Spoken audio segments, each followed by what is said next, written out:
ഞാൻ ഏകദേശം 3 4 അല്ലെങ്കിൽ 5 വർഷം മുമ്പ് വളരെ കൃത്യമായിട്ട് പറഞ്ഞിട്ടുണ്ട്. രാഹുൽ ഗാന്ധി എന്ന് പറയുന്ന കോൺഗ്രസ് പാർട്ടിയുടെ നേതാവ് ഒരു പക്ക പപ്പുവാണ്, പഫൂണാണ്, മൊണ്ണയാണ്, ഒരു കഴിവില്ലാത്ത യൂസ്ലെസ് ആണ്. അതിൽ ഉറച്ചു നിൽക്കുന്നു.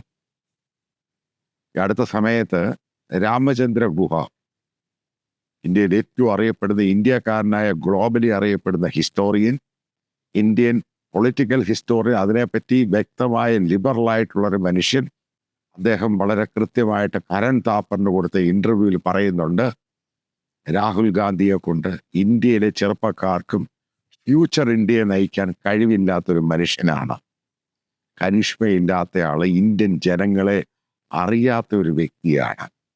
അതായത് അയാൾ ബഫൂണെന്നും മൊണ്ണയെന്നൊന്നും പറഞ്ഞില്ല, ആ വാക്ക് തന്നെയാണ് അത് വ്യക്തമായിട്ട് റിഫ്ലക്റ്റ് ചെയ്യുന്നത്. ഞാനിത് പറഞ്ഞു കഴിഞ്ഞ് പല ആൾക്കാരും എന്നെ ക്രിട്ടിസൈസ് ചെയ്തു ഷാർപ്പായിട്ട്, ചില കോൺഗ്രസ്സുകാരും എൻ്റെ അടുത്ത പല സുഹൃത്തുക്കളും.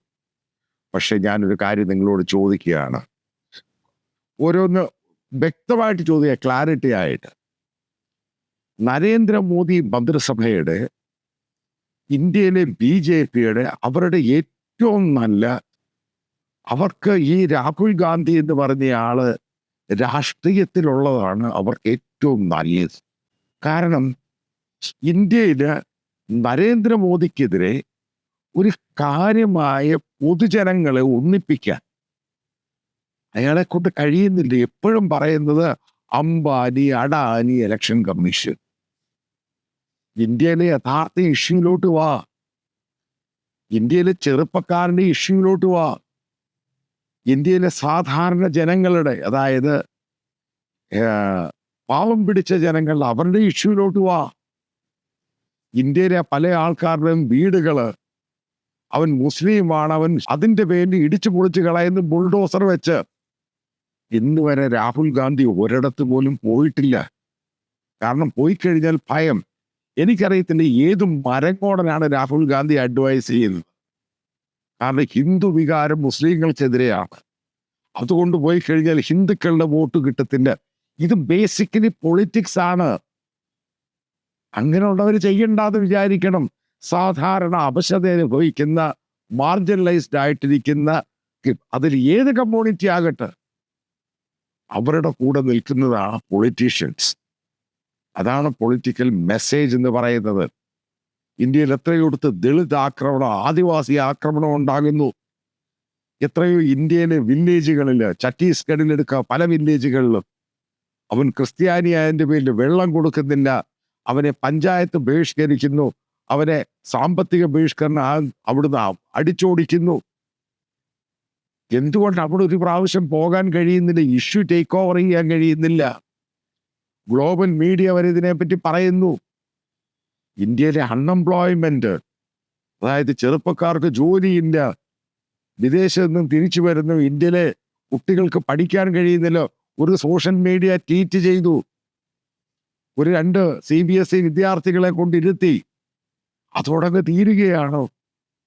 വീണ്ടും ഞാൻ പറയുന്നു, രാഹുൽ ഗാന്ധി ഉള്ളിടത്തോളം കാലം ഇന്ത്യയിൽ ഒരു പുല്ലും നടക്കാൻ പോകുന്നില്ല. അതുകൊണ്ട് തന്നെയാണ് ഈ കോക്രോച്ച് ജനതാ പാർട്ടി എന്ന് പറയുന്ന എമർജ് ചെയ്യുന്നത്. കാരണം രാഹുൽ എന്ന് പറയുന്ന കേപ്പബിലിറ്റി ഇല്ലാത്തൊരു ലീഡറാണ്. എനിക്ക് ഏകദേശം 30 വർഷം ഡൽഹിയിൽ എക്സ്പീരിയൻസ് ആസ് എ ജേർണലിസ്റ്റ്. ഈ പറയുന്ന പൊളിറ്റീഷ്യൻസിനെയൊക്കെ നേരിട്ട് ഇവരെ സസൂക്ഷ്മം നിരീക്ഷിക്കുന്ന ഒരാളാണ്. എന്തുകൊണ്ടാണ് ഗ്രാൻഡ് ഓൾഡ് പാർട്ടി, കോൺഗ്രസ് പാർട്ടിക്ക് ഗതികേടുണ്ടായത്? ആദ്യം മനസ്സിലാക്കേണ്ട പ്രധാനപ്പെട്ട പോയിന്റ് ഉണ്ട്. പണ്ട് ഈ പറയുന്ന Indira family, Gandhi family, Nehru family, അതിനൊരു ഭയങ്കര ഇമ്പാക്റ്റ് ഉണ്ടായിരുന്നു. ഇന്നത്തെ 18, 35, 40 വയസ്സുള്ളവർക്ക് അവർക്കതിനോട് താല്പര്യമില്ല. ഫാമിലി ഡൈനാസ്റ്റി ഒരു രാജഭരണം പോലെയാണ്. അത് ആദ്യം പ്രധാനപ്പെട്ട പോയിന്റാണ്. അതിനകത്ത് ഒരു കഴിവുമില്ലാത്ത ഒരാള്, അയാളെ അടുത്ത പ്രധാനമന്ത്രിയാക്കാൻ ഈ കോൺഗ്രസ് പാർട്ടിയും മറ്റുള്ള പൊളിറ്റിക്കൽ ഒപ്പോസിഷൻ പാർട്ടിയും ശ്രമിക്കുമ്പോൾ അതിനെ വോട്ട് ചെയ്യുന്ന ജനങ്ങളും കൂടെ അംഗീകരിച്ചു കൊടുക്കണ്ടേ? കാരണം അവർക്ക് താല്പര്യമില്ല. കേരളത്തിലെ ഉദാഹരണം എടുക്കാം. രാഹുൽ ഗാന്ധിക്ക് താല്പര്യം KC വേണുഗോപാലിനെ ആയിരുന്നു. പക്ഷെ മാസീവായിട്ടുള്ള കേരളത്തിൽ കോൺഗ്രസിനെ സപ്പോർട്ട് ചെയ്തവര് അവർക്ക് താല്പര്യം വി.ഡി. സതീശനെ. ഈ ഒരു ചേഞ്ച് പോലും മനസ്സിലാക്കാൻ ഈ മൊണ്ണയ്ക്ക് കഴിയുന്നില്ല. അതാണ് ബേസിക്കലി ഇന്ത്യയുടെ ചെറുപ്പക്കാർക്ക് ഈ ഡൈനാസ്റ്റിയും പരിപാടിയും കുടുംബ മഹിമയും എൻ്റെ ഉപ്പാപ്പയ്ക്ക് ഒരു ആനയുണ്ടായിരുന്നു, ഈ സംഭവങ്ങളൊന്നും താല്പര്യമില്ല. അവർക്ക് അവരുടെ കാര്യം അഡ്രസ് ചെയ്ത് അവരെ പോലൊരാളായിരിക്കണം. അതാണ് കുടുംബ മഹിമ. എൻ്റെ അതുണ്ട്, എൻ്റെ മറ്റേയാൾ ഇതായിരുന്നു, അതായിരുന്നു, ഇതായിരുന്നു, അവര് ചൊരിഞ്ഞിട്ടുണ്ട്, ഇവര് ചൊരിഞ്ഞു. ഈ ക്രാപ്പും കൂപ്പും ഒന്നും നടക്കത്തില്ല. വളരെ സിമ്പിൾ ഹമ്പിളായിട്ട് പറയാം ഇന്ത്യയിലെ കാര്യം. ഇന്ത്യയിലെ ചെറുപ്പക്കാരും ജനങ്ങൾക്ക് ഇന്നത്തെ അവരുടെ താല്പര്യം എന്ന് പറഞ്ഞ് അവരെ പ്രതിനിധീകരിക്കാൻ, അവരുടെ ശബ്ദം ആർക്കാണ് ഹൈലൈറ്റ് ചെയ്യാൻ സാധിക്കുന്നത്, അവർ മാത്രമായിരിക്കും അവരുടെ കരിസ്മാറ്റിക് ലീഡർ. അല്ലെങ്കിൽ ഒരാഴ്ച കൊണ്ട് 10 ദിവസം കൊണ്ട് ഈ പറയുന്ന CJP, കോക്കറോച്ച് ജനതാ പാർട്ടി, അവർക്ക് എങ്ങനെയാണ് ഈ പറയുന്ന 2 കോടിയിലധികം ഫോളോവേഴ്സ് ഉണ്ടാകുന്നത്? നിങ്ങൾ ആലോചിച്ച് നോക്കണം. ഇവിടെ ഒരു ഒപ്പോസിഷൻ പാർട്ടിയില്ല. ഇത്രമാത്രം ഇവിടെ കുതിര കയറുന്നു BJP, പ്രത്യേകിച്ച് മോദി. ഭൂലോക മടയത്തിന് എക്കണോമിക് ഡിസാസ്റ്റർ കൊണ്ടുവരുന്നു. CBSE ആണെങ്കിലും നീറ്റ് ആണെങ്കിലും മറ്റുള്ളവരെ എക്കണോമിക് കൊളാപ്സ് കൊണ്ടുവരുന്നു. ഇന്ത്യയിൽ സാധാരണ ബിസിനസ്സുകാർക്ക് പോലും ഇവിടെ ബിസിനസ് നടത്താൻ പറ്റുന്നില്ല. ഇതിനെയൊക്കെ റിഫ്ലക്ട് ചെയ്ത് കൃത്യമായ രീതിയിൽ പ്രൊട്ടസ്റ്റ് ചെയ്യേണ്ട ആളാരാണ്? ഇവിടുത്തെ ഒപ്പോസിഷൻ ലീഡറാണ്. ആ ഒപ്പോസിഷൻ ലീഡറിന് അതിനുള്ള കേപ്പബിലിറ്റിയും കഴിവും ഇല്ല. അതാണിത്. രാഹുൽ ഗാന്ധിക്ക് ഒരു നല്ല പ്രസംഗം നടത്താൻ അറിയാവൂ. ഈ പറയുന്ന ഇന്ത്യൻ മാസിനെ ഇളക്കി മറിക്കുന്ന പ്രസംഗം നടത്താൻ അറിയാവോ? എവിടൊക്കെ പോവും അവിടൊക്കെ തോൽക്കും. ഇതാണ് രാഹുൽ ഗാന്ധിയുടെ പ്രത്യേകത. ആ രീതിയിൽ പോകുന്നൊരു നേതാവിനെ എങ്ങനെയാണ് അക്സെപ്റ്റ് ചെയ്യുന്നത്? ഇത് പഴയ ഇന്ത്യയല്ല, പുതിയ ഇന്ത്യയാണ്, പുതിയ ലോകമാണ്. ഡിജിറ്റൽ ജനറേഷൻ ജീവിക്കുന്ന ലോകമാണ്. അവിടെ ലോകത്ത് നടക്കുന്ന ഓരോ കാര്യങ്ങളും അവരുടെ പൊളിറ്റിക്കൽ ലീഡർ ആരായിരിക്കണം, അതിനെപ്പറ്റി ലോകത്ത് പലയിടത്തും ചർച്ചകൾ നടക്കുന്നുണ്ട്. ഓരോ രാജ്യങ്ങളിലും ഉറപ്പായിട്ടും അതിൻ്റെയൊക്കെ ഇൻസ്പയറും ഈ സംഭവങ്ങളൊക്കെ ഇന്ത്യയിലും കയറി വരുന്നു. ഇന്ത്യയിലെ ആംഗ്രി ഇന്ത്യൻസ് ഉണ്ട്. അതേപോലെ തന്നെ ഇന്ത്യ വളരെയധികം നന്നായി പോകണം, മുന്നോട്ട് പോകണം, ഈഗർലി വെയിറ്റിംഗ് ഇന്ത്യൻസ് ഉണ്ട്. പ്രോസ്പറസ് ആയിട്ടുള്ള ഇന്ത്യ ഉണ്ട്. അതിന് പറ്റിയ ലീഡേഴ്സാണ് ഇന്ത്യക്ക് താല്പര്യം.